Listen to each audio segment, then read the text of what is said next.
You're listening to the Beer Craft Beer and Brewing Podcast. Tune in every Wednesday night at 6:30 Pacific for a dose of beer and brewing banter with your hosts, Ben Holm and Andrew Ziegler. So hop aboard for some wit and wisdom in the Pacific Northwest, because it's always Beer 30 on The Beer Craft.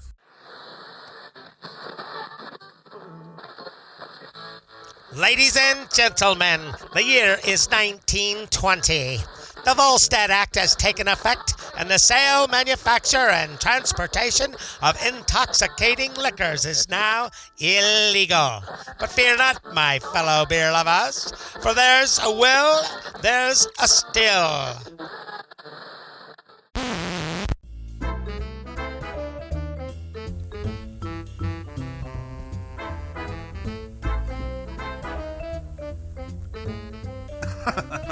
Okay, maybe there's not a still, but let's be honest. Nobody in America stopped drinking just because the government said so. Welcome back to the Beer Craft Beer and Brewing Podcast. I'm Ben Holm. And I'm Andrew Ziegler. And today we're talking about one of the wildest, most bizarre, and dare I say, most beer-thirsty times in American history. Prohibition. That magical era when making and selling beer was illegal, but drinking it? Totally fine. Prohibition was like telling a pack of wolves to stay away from your sheep. Just about as effective, too. I know, but what do Americans do? Oh, they drank. In basements, hidden speakeasies, in fake medicinal prescriptions for whiskeys, Americans got creative. And brewers, even more so. Today we're diving into the story of how Prohibition shaped the beer we drink today. We'll talk about the sneaky ways breweries survived, how homebrewing had a golden age because of the ban, and how a little thing called adjunct brewing, corn, rice, all of that, became a permanent fixture in American beer. Because guess what? What we drink today, those crisp, easy drinking American lagers, they owe their existence to this ridiculous chapter in history. So these history books are dusty and dry like my throat. Oh yeah. Historians get thirsty too. So, before we can understand the Volstead Act, it's time for Beer 30.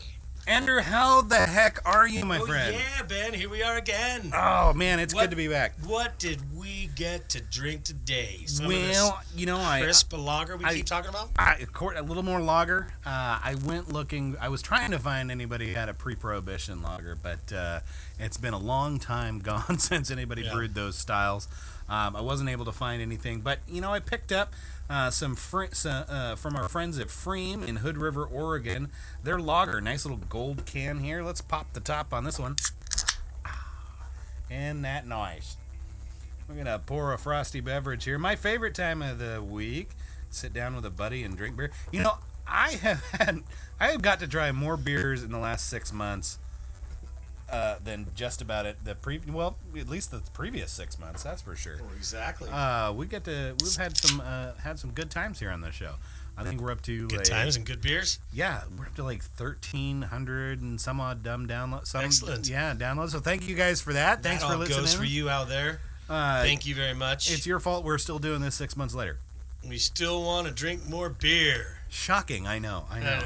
I do have some cool news to share with you.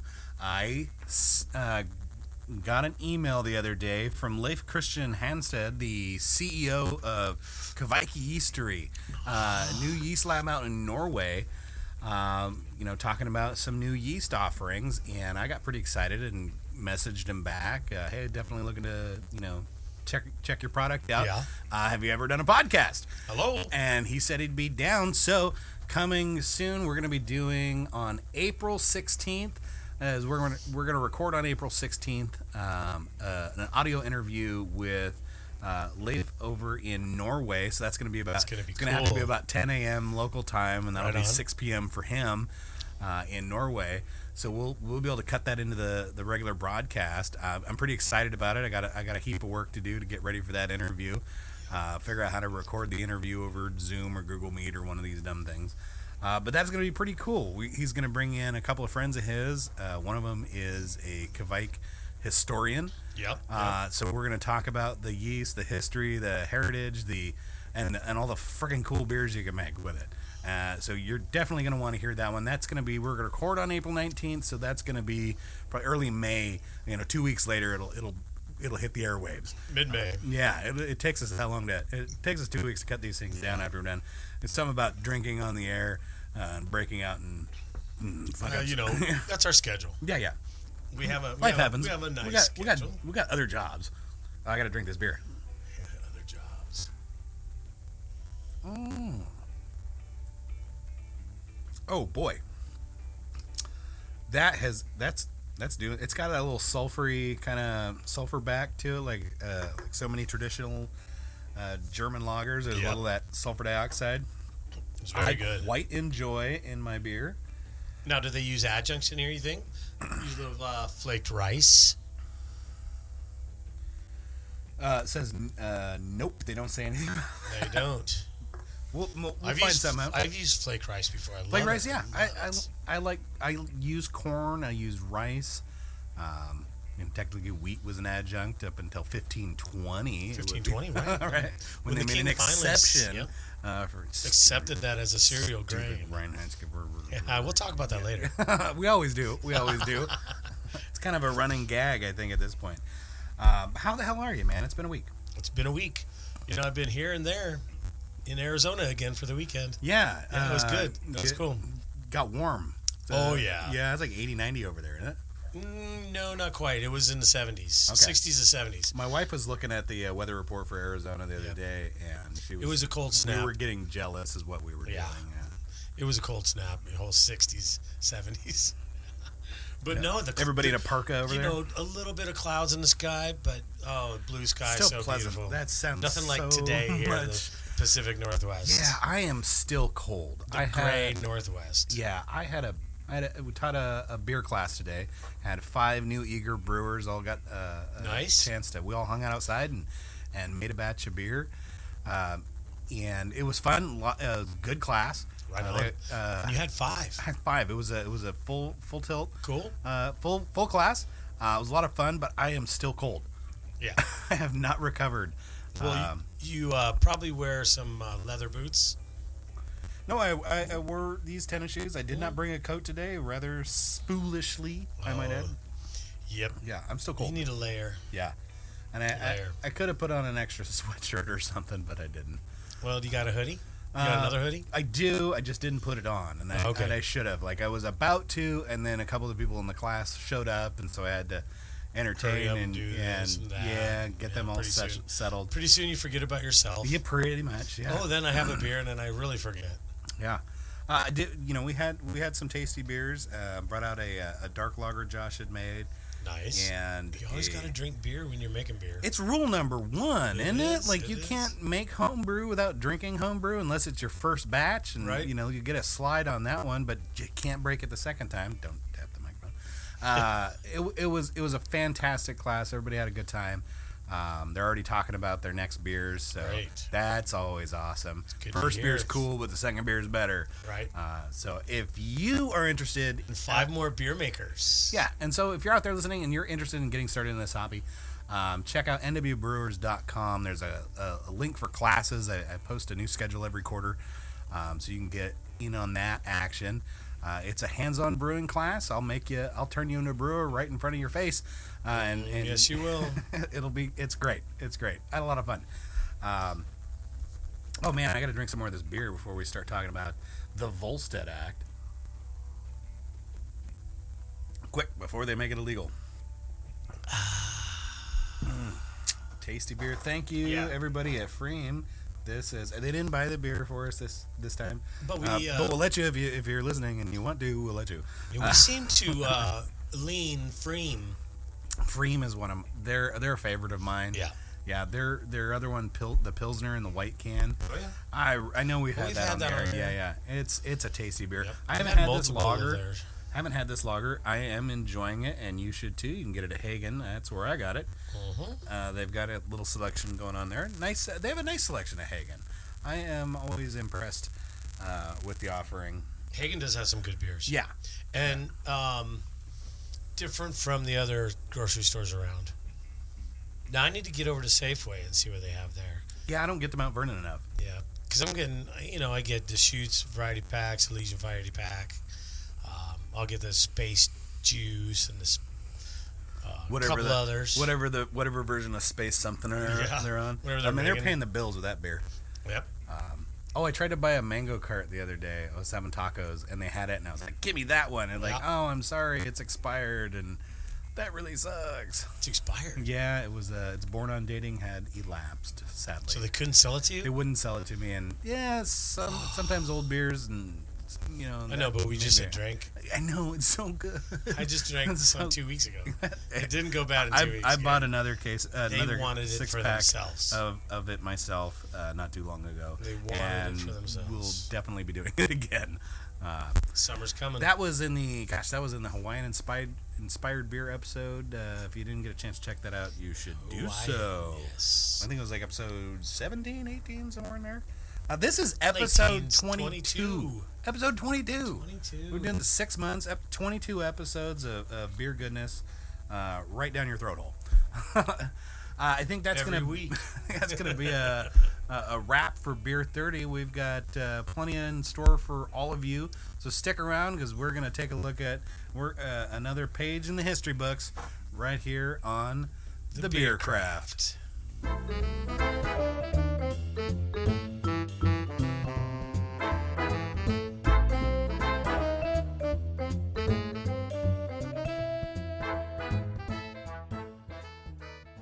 In the craft beer system, the people are served by two but equally important groups: the brewers who make the beer and the bartenders who serve the pints. These are their stories, presented by Northwest Brewers Supply.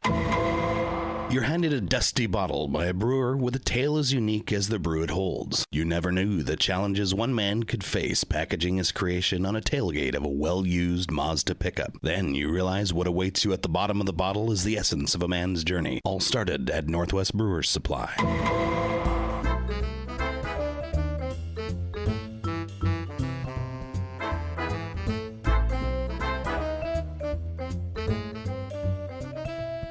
Let's set the scene. It's late 1800s, early 1900s. The United States is a booming industrial nation. Immigrants are coming in from all over, and guess what?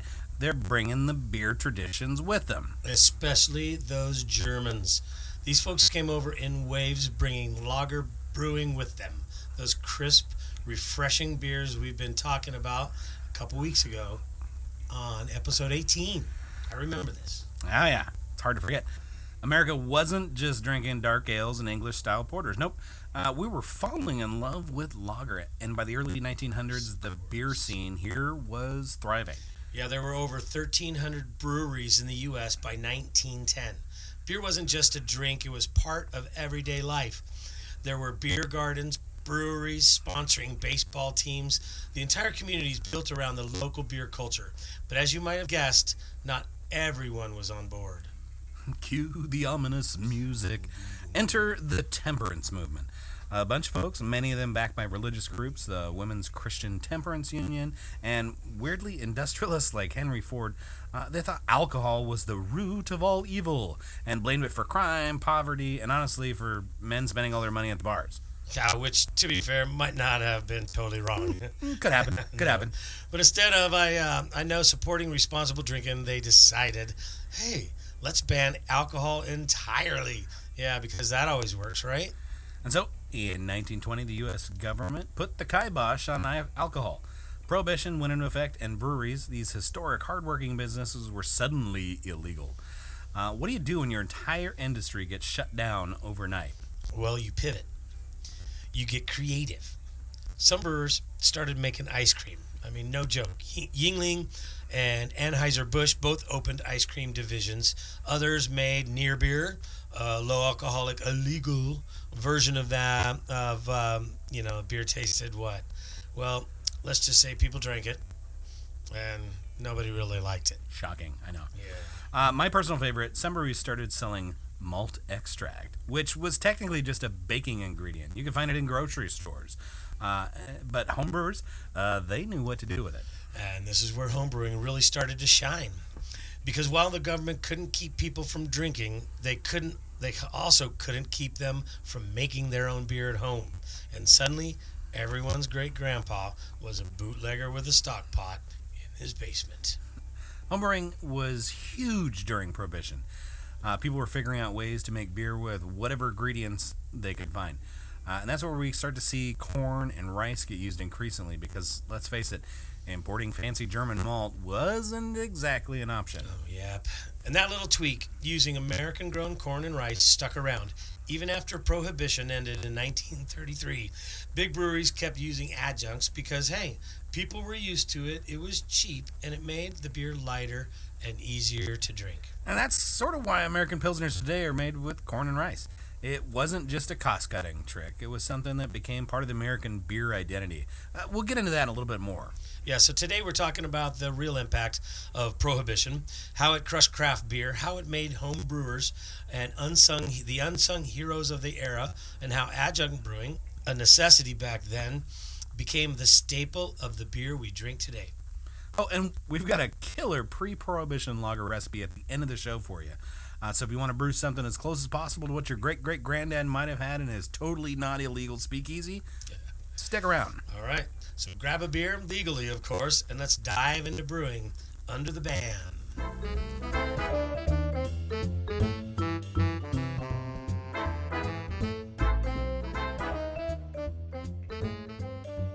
All right, before we talk about how Prohibition threw a monkey wrench in everything, let's talk about what America's brewing scene looked like before all the madness started. So picture this, it's late 1800s, early 1900s, and the U.S. is booming. Factories are churning out steel, railroads are connecting every corner of the country, and most importantly, for us anyways, beer is everywhere. Everywhere. And we're not just talking about warm, flat, old-school British ales. Nope. This time, lagers has taken over the American beer scene. Thanks to the whole bunch of German immigrants coming to the U.S. in the mid-1800s, brewing in America had become deeply influenced by Bavarian and Bohemian traditions, and that meant one thing: lagers. Yeah, before this, the beer scene was kind of, let's just say, it was kind of limited. You had some English-style ales, some porters, some farmhouse brews here and there. But when the Germans came over, the whole scene changed. That they brought over lager yeast with cold fermenting techniques. Most importantly, they had a passion for making really fantastic beers. Well, by the late 1800s, American brewing was dominated by lagers. And the thing about these American lagers, they weren't exactly like today's light, mass-marketed beers. They were fuller, a little more body, and get this, they often had a decent hop character. Yep, we're talking about pre-Prohibition Pilsners and amber lagers that had some real bite to them. And let's not forget here, breweries weren't just little operations here and there. By 1910, there were over 1,300 breweries in the U.S., and that is a ton. Local breweries were everywhere. Today, I get it, we have like 9,500 breweries, but based on the population in 1920, we only have a little over twice as many breweries per capita today. People drank fresh, local beer, and unlike today, there weren't a big handful of national beer brands. You went down to your local beer hall, your beer garden, and you got whatever was being brewed right there. Yeah, and if you're a big city dweller, and especially places like Milwaukee, St. Louis, or Cincinnati, chances were your favorite beer had some German influence. These places were dominated by German breweries using 6-row barley, which was more common in the U.S. than the European 2-row variety. Yeah, and this is kind of where things get a little interesting. 6-row barley this is a native-grown American crop. It has more protein and enzymes than a European import 2-row, which made it a little different to brew with. It could create a hazy, overly thick beer, so brewers had to devise a workaround. And that's where the adjuncts come in. What about Reinheitsgebot? More like Reinheitsgebot, who cares? That 1516 beer purity law does not apply to the States. Never has, never will. The big issue was that the American-grown 6-row barley had more protein than its European counterparts. Too much protein can make a beer cloudy, and like today, many of us want a clear beer. There are notable exceptions here, but brewers started blending in things like corn and rice, which have less protein. Help lighten the body and keep things crisp and drinkable without making a murky mess. Well, those were good beers, just like the modern craft movement that has seen the growth of over 9,500 breweries. You can't get to pre-Prohibition levels by making shitty beer. The use of native 6-row and adjuncts weren't the only notable difference. The American native crop cluster became the dominant feature of hop fields. Oh yeah, cluster was the hop in America before Prohibition. This stuff was grown everywhere from New York to the West Coast, and brewers used it in everything. It's kind of an underdog hop today, but if you're brewing a pre-Prohibition beer at home, cluster is going to be the must-have for that beer. Around this time, that's when the fun police showed up. Along came the fun police. Yeah, things were going great until a bunch of anti-alcohol crusaders decided that beer was the root of all evil. And instead of just convincing people to drink less, they went all in and said, hey, let's just make alcohol completely illegal. And that, my friend, is how we ended up in one of the most absurd beer-thirsty chapters in American history. Coming up next, how Prohibition crushed the brewing industry and how some breweries managed to survive, and how American beer changed forever because of it. And how homebrewers became the unexpected heroes of the era. So stick around.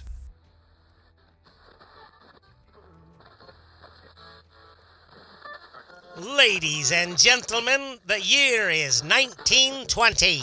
America has gone dry. The noble experiment has begun, and all across the nation breweries are shutting their doors. But wait, what is this? A secret knock? A hidden door, and behind it, a speakeasy, packed with thirsty Americans who refuse to let their beer disappear.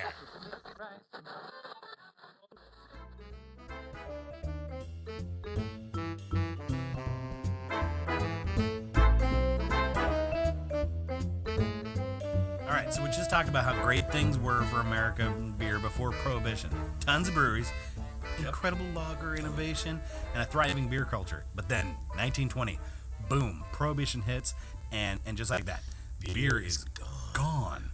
No way. Well, legally gone. Yeah, exactly. So here's the thing. When the U.S. government banned alcohol, they didn't suddenly make people stop drinking. If anything, they just made beer more exciting, like so much forbidden fruit, and a whole lot harder to get. Yeah. So if you were a brewery in 1920, you had a huge problem. The thing that had been keeping your lights on, beer, is now illegal to sell. So what do? Just pack up and go home? Nope. No way. Some breweries did close forever, but others, well, they got creative. One of my favorite stories, ice cream. Believe it or not, no joke, big names like Yuengling and Anheuser-Busch stayed afloat by opening ice cream businesses. And have you ever wondered why Yuengling still sells ice cream today? This is why. Wow, that's cool. They've kept it up. That's cool. Well, they literally pivoted from the brewing lagers to making vanilla and chocolate sundaes, but that wasn't the only trick breweries had up their sleeves. No. Some breweries made near beer, stuff like Bevo, Pablo, which is beer that had been de-alcoholized to stay under the 0.5% ABV limit. They hated it. But hey, it kept the brewery in business. Yep. Then you had the malt extract loophole. Breweries started selling cans of malt extract, which was technically meant for baking and making health tonics. But let's be real, everybody knew exactly what these were used for. Oh yeah, you could go into your local grocery, you could buy a can of malt extract, and on the label it would say, warning, do not mix with yeast and water, and do not let it sit in a warm place for 2 weeks or it'll ferment into beer. Come on. Basically, the wink. Hey, come on. Nudge at the brewing industry. People loved it though. Homebrewing absolutely exploded during Prohibition. Wineries were, it wasn't just beer. Wineries were also selling grape bricks, to concentrated grape juice with instructions to make your own wine. It's nuts. So I'm sure glad that they didn't put a kibosh on selling yeast. Right? How much bread do you not get to make during Prohibition? Yeah. So this was definitely a golden age for homebrewers. Before Prohibition, most people just bought beer from local breweries, but now, if you wanted beer, you had to make it yourself. I kind of dig that. I can get behind that. Yeah, and they did. People made it. It's estimated that people made up to 700 million gallons of beer. at home every year during Prohibition. That's a lot of beer. Dude, that's insane. Interesting side, you could legally make wine for religious purposes. So legal exemptions for sacramental wines exploded to over 8,000 permits in a single year alone. We blessed a lot of things during churches? Prohibition. It didn't matter. The Lutherans. Yeah. These are the Lutherans. Huh? It's fun. Like the California wine industry really got a leg up during Prohibition because fermented fruit juices were not necessarily illegal, so a lot of the Midwest crops just moved out to California I think there were economic incentives to get growers into California, and we have a whole wine industry in California, and it started in the 30s. Right. Well, you got to remember that these bootleggers were making the bathtub gin too. Oh yeah. Distilling whiskey in the hidden stills of where? Kentucky? Oh, anyway, every creek bed you could find. Yeah. Even fermenting these fruit juices for Applejack and basically hard cider, but distilled. The biggest vision you probably think of during Prohibition is the speakeasies. They were secret bars. They popped up everywhere. You had to know a password or maybe give a special knock, and inside a whole underground world of jazz, dancing, and illegal booze. Oh, and here's the kicker: most of this beer in the speakeasies, terrible. Since brewers couldn't really legally make beer, bootleggers started pumping out this really low quality, rush to market stuff. It was weak, watery, and sometimes dangerous. Oh yeah. People were drinking beer with some weird stuff. There was reports of formaldehyde or increased levels of methanol. That's a wood alcohol added just to stretch the supply. Some of that shit even made people blind. No joke. Yeah. There's a condition called Jake leg. If you drink too much methyl alcohol, it fucks your head up and keeps your neurons from misfiring, and you can't really walk. Crazy stuff. Well, this is why everybody switched to whiskey during Prohibition. You had to drink something. I mean, you didn't want to drink anything sketchy, and at least whiskey is more or less likely to kill you. Oh yeah, they were bringing whiskey down in droves from places like Canada, being smuggled in huge amounts. I mentioned speakeasies were secret. They weren't really secret to. Well, they weren't secret to anybody. Everybody knew where these places were. Knew where you could go to get a drink. Every cop on the beat, every judge on the bench. Local politicians, everybody knew where the speakeasies were. Hey, where is everybody? Where is everybody? Nobody's spending any time out on the street anymore. Nobody's in the bar where you can't drink. Where did everybody go? Well, the bars shut down, so they were like in the basement of grocery stores or any open space you could fit one in. The secret door knock. I mean, everybody knew where they were at. The only people who didn't were the regulators. Who were in the untouchables, right? You got your Kevin Costner and Sean Connery, the revenue officers from the tax revenue officers who were in charge of hunting down and destroying the revenue that they can make tax. But those guys weren't worried about the little bar on the corner of the grocery store where you could get a pint. These guys were after Capone. They were after the organized crime, the smuggling operations. So they didn't have time to beat down the door of every back alley secret bar. Hell no. Never mind that the judges and the politicians in the area would have busted their ass. But there were regulars. Oh yeah. We also let me take out my robe. During the speakeasy era, we also get kind of the cocktail culture is born right here. If you've got shitty beer, if you got shitty beer and nice low quality cocktail. Whiskey, what can you do to make that flavorful and interesting? So some of your classics, your sidecars, your gimlets, these the archetypical cocktails you can still get today. Some of those were born during the 30s, during Prohibition, in this little underground speakeasy marketplace. Very cool. If you're not into cocktail culture, I think what's wrong with you? I think they're a lot of fun. There's a lot of artistry involved in those. If you're local, are you a cocktail guy? I do like cocktails. Yeah. What's your go-to? Fruity cocktail. Mai Tai or something. Oh, Mai Tai. Rum runner. Yeah. Rum runner. I like rum most. If I don't drink whiskey straight up, it's rum. I like a lot of gin-based cocktails. The gimlet. I like a lot of those beers. You know, booze and lime and a little sugar syrup pretty much goes a long way with me. I mean, your margarita is, you know, the same kind of profile. Your gimlet, your just so many. Something citrusy. Yeah, citrus. Citrus is the IPA easy, man. Of the cocktail world. Yeah. I got it. See where I'm going with sense. that? Yeah, a little sour front. I like it. But yeah, so the cocktail culture really exploded, which is kind of a whole nother. We could do a whole nother show on just the cocktail culture. Cocktails that go good along with beer. Drink more. That's a thing. I can get behind that kind I of did platform. have a beer with a shot of sake in it over the weekend. Sake bomb. Interesting. I almost bought a rice lager for today's show. Yeah. I probably should have, but then I saw this Freem. How can you go wrong with Freem? Yeah. No, it was a Japanese beer. It was by Crux, the one I saw. Oh, Crux? Yeah. That would have been good. Yeah. I can't remember Ichiban.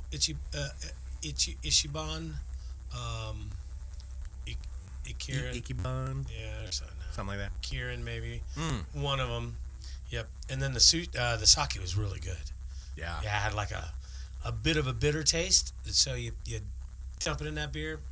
Was that so? It was a cold sake and a cold sake. Yeah. Yep. In a cold beer. I prefer the cold sakes to the hot ones. Yeah, I do too. I do too.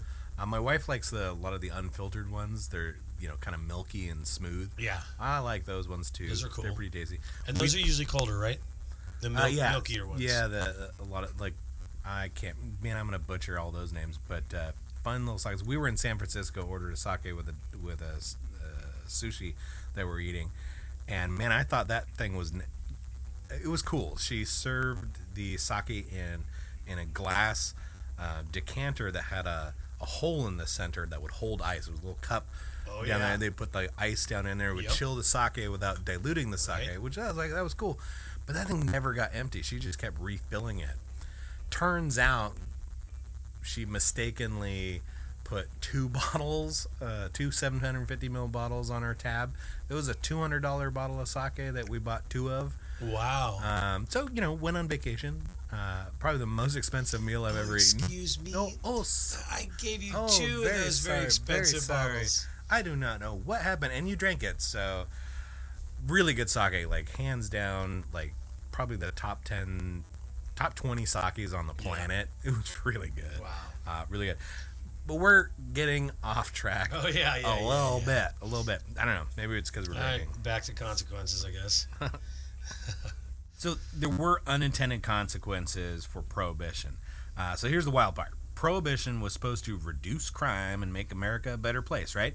But instead, it basically handed over the alcohol industry to organized crime. Yep. Gangsters like Al Capone took over the black market, running massive bootlegging operations, bribing cops, and making millions in illegal alcohol sales. It got so bad, by the way, the late 20s, the public was over it. People wanted their beer back. Government was losing money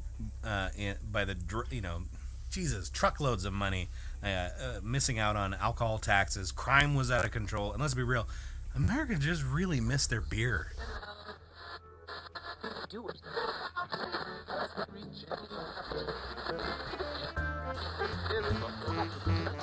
Ladies and gentlemen, I am proud to say it is 1933 and Prohibition has come to an end. Everybody grab your partner and grab a beer.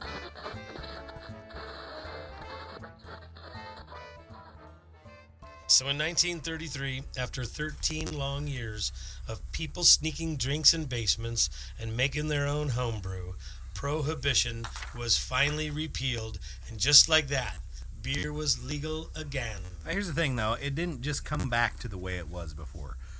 Prohibition completely changed the beer industry forever. Well, for one, most of those 1,300 breweries from before, gone. By the time Prohibition ended, there was only 300 that survived. And those that did, those 300, they had to start from scratch. And because homebrewers had spent over a decade making lighter adjunct-filled lagers with corn and rice, it's exactly what the big breweries started making too. Yep. So, and that, folks, is why American beer became light, crisp, and easy drinking instead of the fuller, hoppier styles we had before Prohibition. We had a whole show about lagers back on episode 18. You'll definitely want to check that out and get the lowdown on America's love affair with lagers. So up next, we'll give you a recipe for brewing your own pre-Prohibition lager at home. So stick around. All right, so we have covered now how Prohibition forced breweries to get creative, how homebrewing secretly kept beer alive, and how American beer changed forever because of it. But now let's talk about you. You good folks. What if you want to brew your own pre-Prohibition lager at home? Prohibition may have ended in 1933, but the beer we lost never really came back. That rich, flavorful, hoppy American lager dominated the early 1900s. It's not what you think of today when we hear American lager. But the good news is we can bring it right back, right in your homebrew setup. All right, so today we're going to break down a killer pre-Prohibition lager recipe, step by step. This is as close as you can get to the beers your great-grandparents should have been drinking if the government hadn't decided to be a buzzkill. Dang. We don't like buzzkills. All right, so first let's talk about what makes the pre-inhibition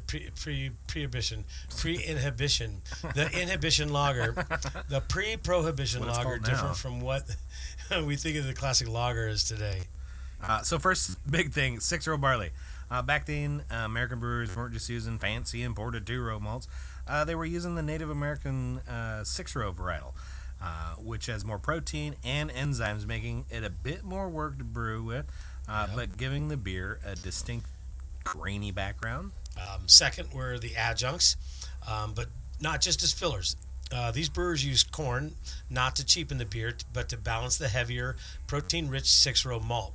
This actually made the beer lighter in body, but it kept it packed with character. Yeah, the 6-row, because it has that higher enzyme payload, can handle the additions of corn and rice that doesn't have any enzyme payload at all, allowing us to convert those starches into sugars. The third thing on that list is going to be hops. Unlike the watered-down lagers that came after Prohibition, these beers actually had a solid hop presence, and the go-to hop at the time was cluster. This was the American hop before Prohibition. It's got a little spice, a little fruit, a nice little bitterness to balance the malt just perfectly. I've used it before. It's a great little hop. I used to use it a lot. It's an unsung hop these days. I used to use it in I think a lot of my pails. Yeah. My pale ales or it's a beers. good little hop. Yeah. It doesn't get near enough press these days. So I think we're going to call this the Inhibition Lager because we keep messing Inhibition up. Lager. We can't say Prohibition on air. And we can't say getting tongue-tied. We can't say pre-abortion era either. You can't. Well, I mean, you gotta cut that. You can't. You could. You shouldn't. You really shouldn't. Stop. Stop. It will fade back in. All right, so grab a pen. Here's the recipe for I got one. So here's the recipe for a true pre-Prohibition lager. You're gonna need for all grain brewing malt. You're gonna need 6 pounds of 6-row pale malt. The backbone of this beer. Oh yeah. 6-row. With that, we're gonna add 2.5 pounds of flake corn. Yep, adds a little bit of sweetness and crispness. And for fun, we're gonna make sure the body comes out nice. A little half pound of Carapils malt. Nothing huge. Helps with your head retention. The hop bill on this, we're gonna do 1.25 ounces of cluster hops at 60 minutes. This is a bittering edition, and we're shooting for about 25 IBUs from that bad boy. Nice. And as you can tell, this cluster hop is a multi-use varietal because you're going to use a 1/2 ounce at 10 minutes. For your get a little spicy aroma, a little spiciness, earthy. You got a couple options you can go with for yeast. For those of you in California, White Labs, WLP 833, the German Bock strain. Great for a nice clean fermentation. Yeah. Soft lager, W3470. Dry. That's a dry lager yeast. Yeah, that's the most popular lager strain. Okay. That's the most popular. Okay, I'm gonna say it. It's the most popular yeast strain on the planet. Is it the most reliable? Absolutely. There you go. That's why it's popular. It was way too Easy good. to use. Yeah, fantastic. We talked about that on the lager episode. Yep. Very nice. If you don't have temperature controlled fermentation, you can go with Wyeast 1056. It's a solid performer, nice clean finish, and ale temperatures. You can ferment warm and store cold like so many Kolsch. If you haven't checked out that episode, you definitely should. Yep. And where are we going to mash it at? You're going to mash this bad boy at 152 degrees for 60 minutes. Single mash infusion. Yeah. Do we really need 60 minutes? Probably don't. There's a You lot can of keep an eye on it. Yeah, there's a lot of research about 15-minute mashes. I haven't got to play with those and do some side-by-side tastes on there. I mean, I can imagine from my memory 40 minutes. Well, most of your conversions happening in like the first 15 minutes. Yeah, most of it. Yeah. We're talking well-modified malts these days, so single infusion is going to be just fine. Yep. You don't want it, too hot. You don't want it up there too hot. No, 152 degrees is going to be fine. You're going to sparge out at 170 degrees to rinse all those good sugars. Yep. Now, if you're an extract brewer, we don't exactly have 2-row or 6-row extracts commercially available. You can use a Pilsen light extract. You're not going to be able to play with the corn or the rice in the same way, but you can use corn sugar. Dextrose comes from corn. And there are rice syrup solids that are available. So I might go with 3.3 pounds of Pilsen Light extract, a pound of dextrose, and a pound of rice would make for a fine beer. And that's going to be like 4.5%. Same hop bill. It'll be good. Going to ferment? Yeah. Your primary fermenter. 50 to 55 degrees, 2 weeks. Unless you're going to use an ale yeast. Right. Yep. If I was using 1056, I'd shoot for 60 to 68 degrees. Yeah. And then you're going to lager it. You're going to get it cold again. Whether you're using an ale or lager, you can still do that. Get it down to, say, 34 degrees for 4 to 6 weeks. This is one of those, we talked about it in the lager episode, you can do fast lagers, but I really think my patience is rewarded by actually setting the beer aside for 4 to 6 weeks. Always. It's like so much chicken soup, right? It's good on Sunday supper, but the leftovers on Monday are just better. Yep. I really am a big fan of that. And if you didn't have a pen, we are going to add this recipe into the show notes. I'll punch it up on a Brewer's Friend file so you can take that home with you or download that. I do have, as a bonus, I've got a couple other pre-Prohibition bocks that I'll share with you guys that I found some research from an old brewer's journal in the era talking about some of the beers he was making for like Wegner Brothers Brewing. So there's some cool stuff out there. I'll try to cobble up some modern recipes for us here. They use cluster hops. That was the thing. Cluster. Shocking. And we can get them. We can get cluster still. Yeah. Brewing tips for the best pre-Prohibition lager. Okay, so we've got our recipe. But if you really want to nail this beer, here are a few key tips for when you're brewing it. Yeah. First up, do not rush that fermentation. Lager yeast, if you're using, works best at those colder temperatures, and you're just going to need to be a little patient with it. If you let it ferment too warm, you're going to get off flavors, and it won't have that clean, crisp finish. Yep. Second is soft water is your friend.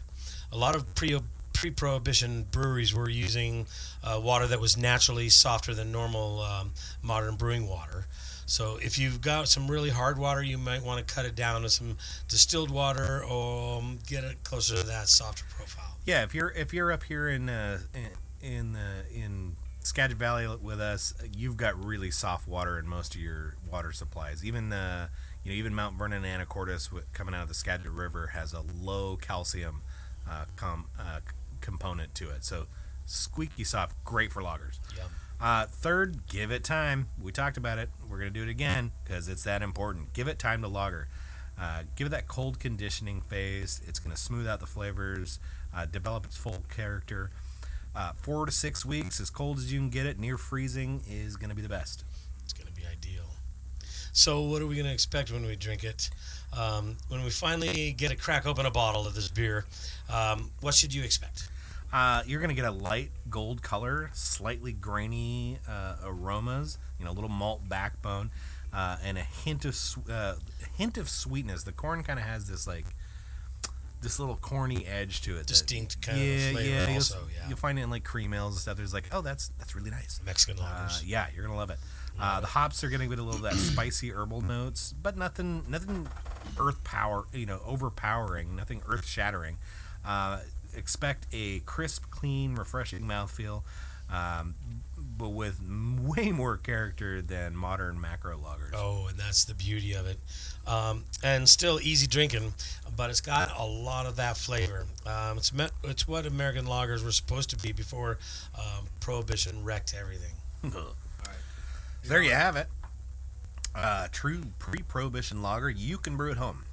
It's kind of beer that was pouring in American beer halls before the government decided to ruin everyone's fun. And if you do brew it, we want to hear about it. Send us your tasting notes. Hit us up on Instagram. Or, hey, bring a bottle to the Homebrew Club meeting and tell everyone you just resurrected history. So coming up next, we'll wrap things up with some final thoughts, plus a little teaser for our next episode, Brewing with Coffee. Yep. And stick around and remember, brew like it's 1919. Drink beer like it's 1933.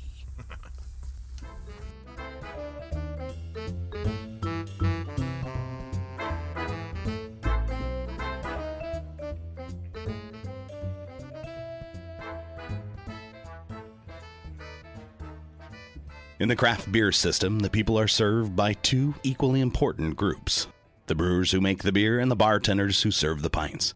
These are their stories, presented by Northwest Brewers Supply.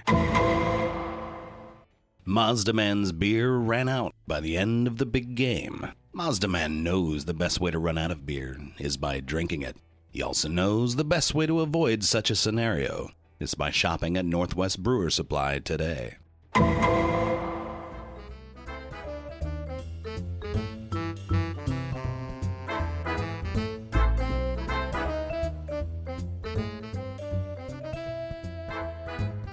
All right, folks, we've taken a wild ride through history of pre-Prohibition beer, from the golden age of American brewing to the chaos of Prohibition and the sneaky ways beer survived. And of course, we gave you all the tools to brew your very own pre-Prohibition lager at home. And let's be real, this beer deserves a comeback. It's crisp, refreshing, and way more interesting than most people think of an American lager today. So, if you ever wanted to brew a beer that's got some real history behind it, this is the one to try. Again, if you do brew it, send us those tasting notes. Hit us on Instagram. We're NW Brewers on Instagram. Tag us in your brew day photos, or even better, bring a bottle to a homebrew brew club meeting and spread the love for this historic beer. Bring bottles is always good. Sharing your beers, always do it. Yeah, if you're in the Valley, the local homebrew club meets the second Sunday of the month. Norwalk meets second Sunday of the month at 2 p.m. at Northwest Brewers Supply. Right on. Yeah. So, speaking of history, next episode we're going to be diving into something that's just as old, just as beloved, and way more caffeinated. Yeah, we're going to talk about brewing with coffee. Coffee and beer, two of my favorite things. I'm sure they are yours as well. You put them together and you get some magic. That's it.